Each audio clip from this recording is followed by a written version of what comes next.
ready for a sweet treat that will make your heart skip a bit. Just looking at this ice cream design making me crave the real deal.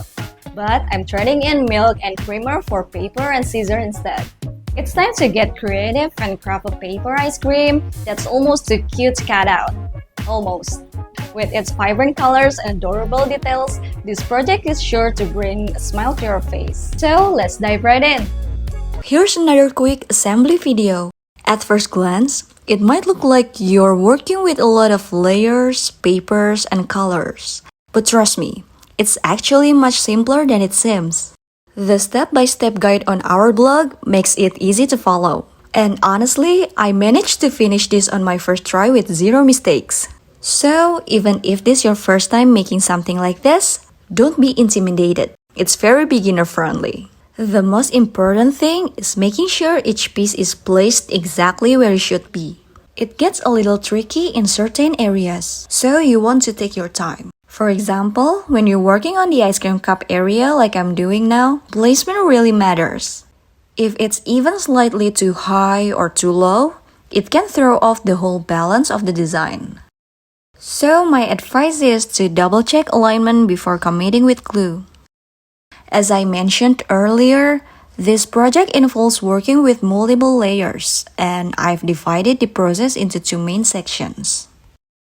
The first section is the flat layer segment.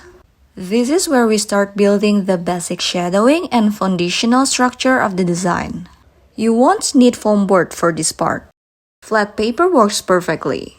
The goal here is to create a solid base so everything we add later has the right depth and perspective. Think of it like setting up the background in a painting before adding the main subject. So here's what the flat layer should look like once you're done.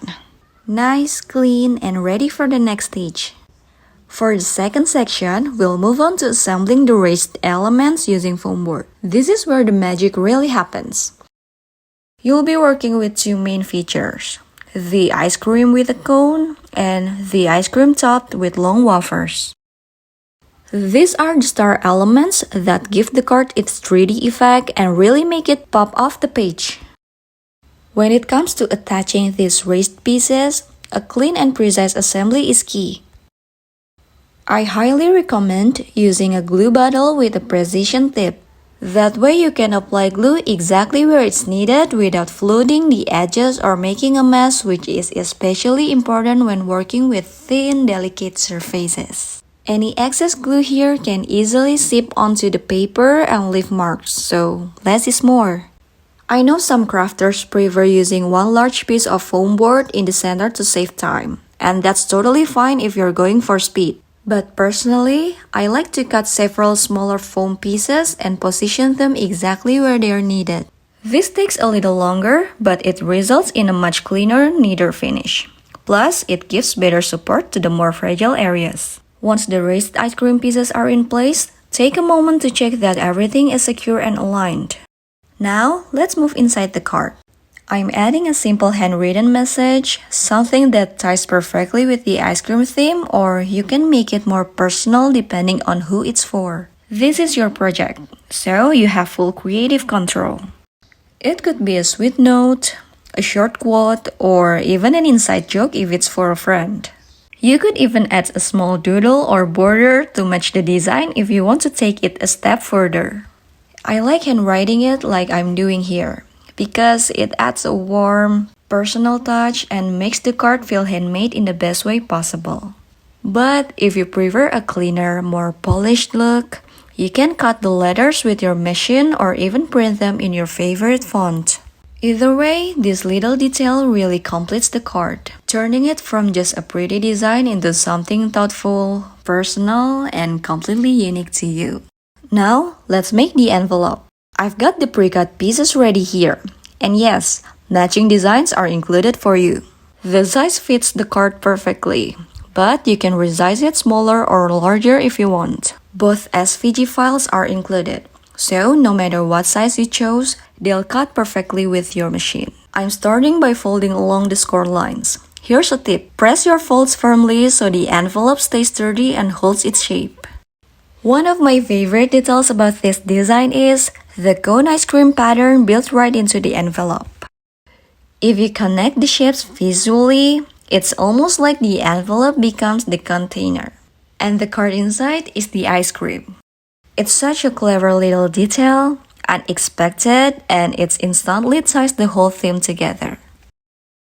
There's also a playful melted ice cream detail cut into the design that will sit right on top of the seal of the envelope, and one more tiny ice cream embellishment you can add for extra cuteness. I'm gluing the little pieces here that will go right as a cherry on top for this design.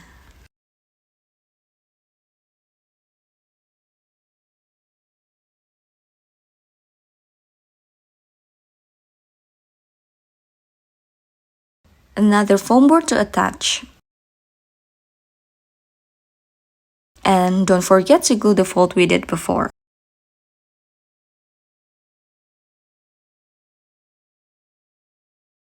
And place the tiny ice cream. Once it's dry, slide the card inside and check that everything fits perfectly. And that's it, your ice cream card and matching envelope are complete, ready to gift or display. And that's a wrap on our paper ice cream adventure. I hope you have a blast crafting along and bringing this sweet treat to life with paper and scissors. Now, go ahead and display your masterpiece proudly, whether it's on a shelf, in a frame, or even as a gift for a friend. I'm sure it will bring a smile to everyone's face. Thanks for joining me in today's journey, and I can't wait to see your creation in this design. Bye-bye! Trizzy Craft.